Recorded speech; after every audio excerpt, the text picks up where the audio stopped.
नमस्कार सभी को। दोस्तों, थाईलैंड और कंबोडिया के बीच में कुछ महीने पहले जुलाई अगस्त में जो क्लैश हुआ था, जिसको अमेरिका और मलेशिया ने मिलकर रिजॉल्व कराया था, एक इंटरनेशनल पीस ट्रीटी साइन कराई थी। ऐसा लग रहा है कि वो ट्रीटी अब टूट चुकी है, क्योंकि वापस से थाईलैंड और कंबोडिया के बीच में क्लैशेस शुरू हो चुके हैं। थाईलैंड की मिलिट्री ने खुद ये घोषणा की है कि कंबोडिया के साथ जो उनका विवादित सीमा है, खासतौर पे प्रे विहार मंदिर के आसपास का क्षेत्र, वहां पे उन्होंने प्रिसीजन एयर और आर्टिलरी फायर किया है। थाईलैंड का दावा यह है कि ये एक डिफेंसिव एक्शन था। उनका कहना है कि कंबोडिया लगातार सीज फायर का उल्लंघन कर रहा था, नए आउटपोस्ट सीमा के आसपास बना रहा था और बॉर्डर जोन में घुसपैठ करने की कोशिश कर रहा था। तो अपनी नेशनल सिक्योरिटी पे खतरा जान के एक रिटेलिएटरी एयर स्ट्राइक थाईलैंड ने की है।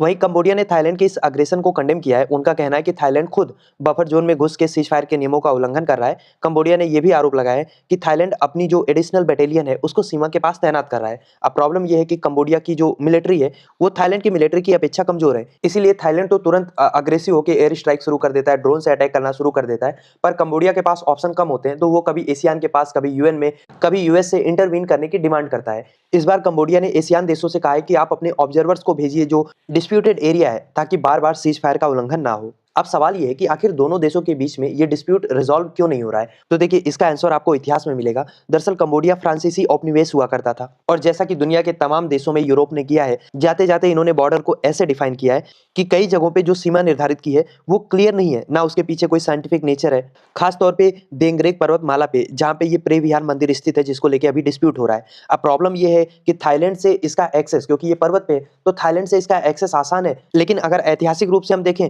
तो कंबोडियन जो खमेर विरासत है उसका ये मंदिर हिस्सा रहा है। तो कंबोडिया भला इसको कैसे छोड़ सकता है। और इंटरनेशनल कोर्ट ऑफ जस्टिस ने भी ये फैसला कंबोडिया के ही पक्ष में सुनाया था कि ये मंदिर उनको बिलोंग करता है। लेकिन इसके आसपास का जो एक लार्ज एरिया है उसका डिमार्केशन आईसीजे ने भी नहीं किया।